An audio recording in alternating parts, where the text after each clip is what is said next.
Hai bre, welcome back to Sini Aja bareng gue Alfian Kurniawan. Di video kali ini gue bakalan ngasih kalian peringkat film terbaik dan terburuk periode bulan Mei sampai Juni 2021 yang udah gue tonton pastinya. Jadi nggak semuanya tuh, kalau ada yang belum gue tonton ya maaf aja. Pokoknya total ada 26 film lah yang bakalan gue kasih peringkat mulai dari amazing sampai awful. Dan gue nggak mau panjang lebar jelasin filmnya secara detail karena nanti durasinya kelamaan ya. Siapa yang mau nonton coba, ya kan? Tapi semoga aja bagi kalian yang belum sempet nonton filmnya, hitung-hitung bisa jadi rekomendasi buat kalian lah. Bagi yang udah nonton, silahkan share peringkat film terbaik dan terburuk versi kalian di kolom komentar ya. Sebelum gue mulai, jangan lupa untuk klik tombol subscribe dan nyalakan notifikasi loncengnya untuk mendapatkan konten seputar film dan series terbaru dari Sini Aja. Oke, mari kita mulai. Yang pertama nih ada Wrath of Man ya. Gue suka banget nih sama kerumitan storyline dan twistnya yang diberikan di film ini. Pokoknya film ini tuh tipe-tipe yang bikin mikir lah, nyambungin setiap adegannya tuh seru menurut gue. Apalagi actionnya mantap abis bre, simple dan realistik gitu. Ceritanya pun juga simple sih, gampang diikutin. Walaupun ya ada lumayan banyak plot hole dan sometimes emang bikin bingung pakai banget. Tapi gue enjoy sih ya. Jadi ya Wrath of Man ini gue cukup di good aja kali ya. Oke. Selanjutnya ada Mainstream nih be. Ya waduh, film apa ini? Kok kayak nggak terkenal gitu ya? Tapi tunggu bre, gini-gini yang bintangin itu ada Andrew Garfield loh bre, sama Maya Hawke dari Stranger Things. Tuh, castingnya jos kan? Iya jos, cuman sayang aja di segi ceritanya kurang jos. Jadi gue taruh ini di meh aja ya, Mainstream ini ya. Padahal tuh berpotensi banget kalau eksekusinya dibikin lebih rapi. Pesan yang ingin disampaikan juga bagus bre, mengangkat soal permasalahan yang dialamin konten kreator gitu. Jadi diri sendiri atau mengikuti follower, dan itu relate banget sebenarnya sama gue juga. Tapi ya gitulah, komedinya itu nggak cocok sama gue. Jadi ya meh aja sih sebenarnya. Oke.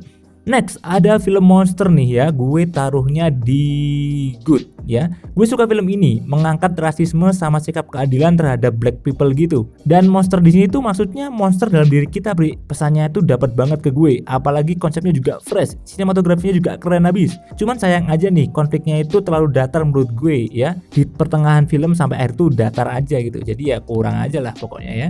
Lanjut lagi, Bri, itu ada Oxygen ya. Nah, ini nih gue kasihnya di grade ya, karena menurut gue di sini tuh tensinya dibangun perlahan gitu tapi kerasa tuh bre, dan nanti tuh hampir ke pertengahan sampai akhir itu twistnya baru ada, apalagi ditambah sama performance Melanie Laurent yang berhasil bikin gue deg-degan sepanjang film. Dan yang gue suka ini adalah di sini tuh lebih kelihatan natural gitu ketika dia mengambil keputusan dibandingin sama film Dark yang genre dan temanya sama soal claustrophobic gitu. Menurut gue di Burit itu dramanya over dan reaksinya juga lebay gitu, tapi di Oxygen ini udah pas lah menurut gue ya. Makanya gue kasih di grade, walaupun menit terakhir anti klimaks tuh dan bikin agak kecewa, but overall sepanjang film gue enjoy dan ngerasa banget deg-degannya nih ya.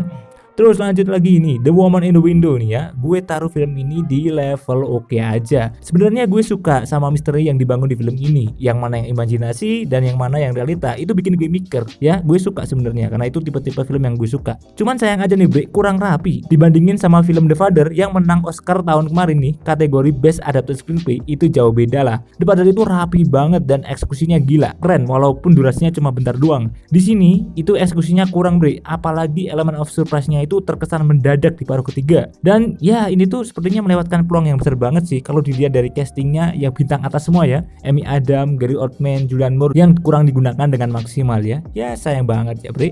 Yuk lanjut yuk ke film berikutnya, yaitu filmnya Mbak Angelina Jolie, Those Who Wish Me Dead. Ini juga gue kasih di oke aja ya, karena ceritanya itu basic banget ya, terus plotnya juga klise. Walaupun di segi action emang keren bre, gue akuin, visualnya juga bagus, castingnya juga mantep, tapi keseluruhan cerita itu kurang greget. Tapi ya kalau kalian pengen nonton Mbak Jolie ya silakan aja, standar kok film ini ya, nothing special juga.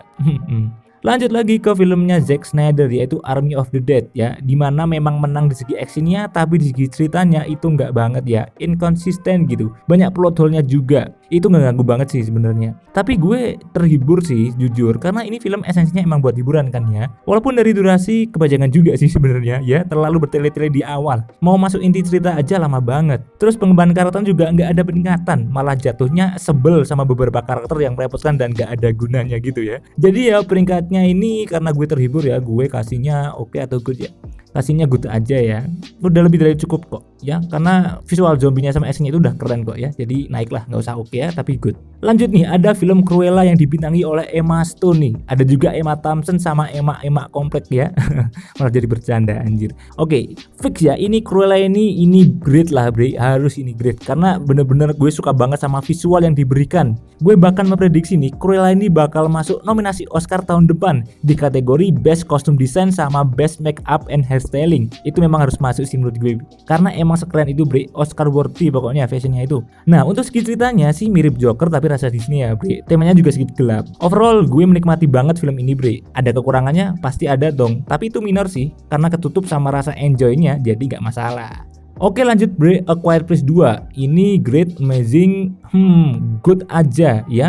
Kenapa good? Karena film kedua ini rasanya kurang greget gitu loh bre. Pengembangan cerita sama ketegangan horornya itu lebih berasa di film pertamanya. Tension yang terbangun di sequel kedua ini nggak berhasil tersampaikan dengan baik. Yang gue rasakan nih, di pertengahan film itu ngebosenin. Ceritanya predictable, plot hole juga lumayan banyak. Terus endingnya juga dibikin ngegantung lagi. Ya tujuannya sih emang buat sequel film ketiganya. Tapi jujur, eksekusi pembawaan ceritanya kurang. Dibandingin yang pertama, gue ngerasa kurang seru aja nih ya. A Quiet Place pertama itu gue masukin ke grade udah pasti, tapi yang kedua ini good, itu udah cukup lah. Nah ini nih bre, yang selanjutnya ini sumpah ini bagus banget bre, nggak bohong. Gue berani kasih ini langsung di amazing ya, karena memang ini tuh wajib banget kalian tonton nih, Bo Burnham Inside. Ya sebenarnya ini tuh lebih masuk ke kategori special stand up comedy show ya, ketimbang sebuah film. Tapi ini worth it banget bre untuk ditonton, sumpah. Udah artistik, estetik pula. Bahkan sampai sekarang nih gue masih dengerin soundtracknya dari special show ini. Nagih banget bre, yakin. Masterpiece lah pokoknya. Nggak nyangka gue dapat pengalaman nonton sekreatif ini. Must watch ini mah, recommended banget pokoknya. Kalian langsung aja sekedar tonton ini di Netflix ya, buruan. Udah itu fix banget lah pokoknya, ini keren banget, amazing lah pokoknya ya.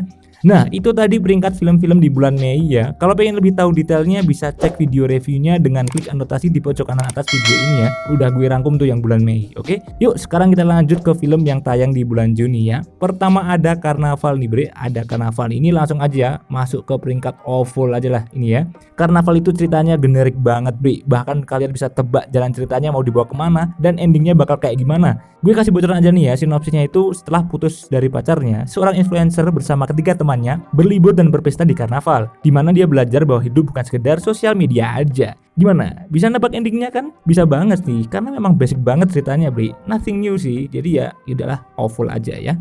Lanjut ke Sweet and Sour nih, yang endingnya membanggongkan. Ini gue bingung sih mau kasih ke good atau oke ya. Kalau dibandingin sama Initiation Love, mereka memang beda culture sih, Jepang sama Korea. Jadi punya kelebihan dan kekurangannya masing-masing. Gue kasihnya di good aja lah ya. Karena gue terhibur kok sama kisah cinta LDR mereka, sama twistnya yang bener-bener unexpected di akhir itu, bangke bisa gitu ya. Ya ampun. Oh ya, nggak kelupaan juga karena visualnya mereka itu yang bener-bener wah bikin klepek-klepek pokoknya. Hai. Good aja ya. Good. Oke. Lanjut bre, ada Awake. Ini mah ya udah jelas gue kasih ke bad lah ya. Bikin ngantuk masalahnya, padahal judulnya Awake kan, ironis sekali kan. Premisnya udah bagus dan menarik banget, tapi eksekusinya kurang menarik ya. Awal film doangnya bagus, makin ke air makin turun. Akhir film juga nggak ngejawab apa-apa. Kenapa mereka nggak bisa tidur ya? Terus juga nggak ada konklusi yang sepenuhnya terjawab. Banyak scene yang sebenarnya nggak penting ke cerita utamanya juga sih. Walaupun performanya mereka cukup solid sih, tapi ya tetap nggak aja lah kalau ceritanya dieksekusi dengan jelek. Ya mau gimana lagi ya? Buruk ya buruk aja, ya nggak sih? Sekarang apa nih? Widih, In the Heights dong bre. Ini salah satu film terbaik tahun ini oleh para kritikus loh, dan kemungkinan besar bisa banget masuk nominasi Oscar tahun ini ya. Dan ini juga film yang gue tunggu-tunggu nih di bulan Juni ya. Sudah jelas bakal gue masukin ke peringkat grade aja nih kayaknya ya, grade aja. Udah cukup di grade karena gue sebenarnya baru memulai menikmati film bergenre drama musikal kayak gini. Film drama musikal favorit gue saat ini itu masih dipegang sama La La Land bre. Itu kalau gue kasih skor bisa sampai 98/100 tuh La La Land. Nah In the Heights ini tuh udah meriah banget sih sebenarnya. Gue suka vibe-nya, irama lagunya, koreografinya, sama jalan ceritanya yang mudah diikutin. Cuma pasti tetap ada kurangnya dong, nggak sempurna. Lagunya kurang memorable, terus durasinya yang kelamaan, dan ceritanya sedikit ngedrag di pertengahan film. Tapi overall ini film bagus banget bre. Walaupun nggak cocok untuk semua orang, doang, tapi yang suka drama musikal wajib nonton film ini ya, jangan sampai kelewatan. Oke, selanjutnya ada film Infinite ya. Ini gue kasih di meh aja ya. Gue bener-bener terhibur banget sama actionnya yang bombastis dan super duper keren, mulai dari aksi bela dirinya sampai kejar-kejaran mobilnya. Cuma ya itu sih bre, aspek actionnya itu menutupi plot ceritanya yang kurang. Plot dunia itu banyak banget dan aspek actionnya itu banyak yang di luar nalar pikiran manusia ya. Untuk konsepnya sendiri itu tuh bagus bre, soal reinkarnasi gitu ya, terkesan fresh bagi gue sebenarnya. Bahkan sekilas mirip sama Inception sih, walaupun sebenarnya jauh banget ya, 3:12 gitu lah. Intinya kalau kalian nyari film yang pure action, ini film recommended banget lah ya. Apalagi di dalamnya mention Jakarta, Indonesia, wah langsung bangga tuh yang nonton ya, overplot. Oke, berikutnya ada Scattergirl ya. Ini jujur gue nggak ada ekspektasi lebih sebelumnya ke film ini. Gue cuma lihat di Letterboxd, penasaran, terus langsung puter di Netflix. Pas nonton ternyata kok film ini ya. Ya gue sempat kaget sih. Gue juga nggak sama posternya juga ya. Tapi setelah gue nonton nih dan ternyata itu bagus banget dong. Ini gue nggak expect ya. Jadi ya namanya juga bagus banget. Gue kasih ini langsung di grade ya bre ya. Karena film ini tuh memiliki pesan yang mendalam banget soal kebebasan, keberanian, dan pemberdayaan perempuan. Dibalik hanya bermain skateboard doang. Bahkan nih bre, gue sempat mau nangis di akhir film ini. Waduh, sebagian orang mungkin bakal bosen ya, tapi gue saranin kalau mau nonton film ini jangan berekspektasi tinggi dan nikmati aja esensinya. Karena eksekusinya di sini tuh bener-bener natural dan menyentuh hati pokoknya. Kalau kalian bisa nangkep loh esensinya.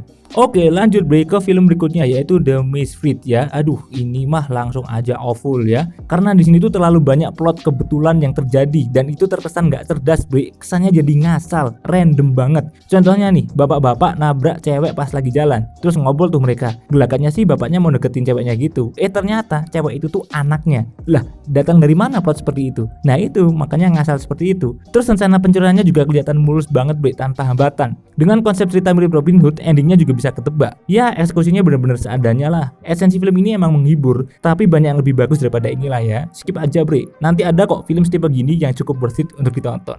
Lanjut nih, sekarang film apa nih? Oh, film animasi Wish Dragon ya, sebuah film Aladdin rasa Asia. Dari segi ceritanya udah jelas, nggak ada yang baru ya, mirip-mirip Aladdin tapi dengan sentuhan dan bumbu ala Asianya, khususnya Cina ya. Jadi ya gue kasihnya di oke aja ya. Untuk aspek animasinya ini dari Sony ya. Nah ini tuh film animasi kedua Sony tahun ini setelah The Mitchell vs The Machine. Menurut gue udah bagus aja sih bre, karakternya imut dan lucu banget. Especially naganya yang bernama Long, itu gemes banget. Pas adegan dia makan snack pertama kali, itu pengen gue cubit pokoknya dan bikin memelihara lah biar bisa punya 3 keinginan pastinya ya kan, salah satunya jadi sultan.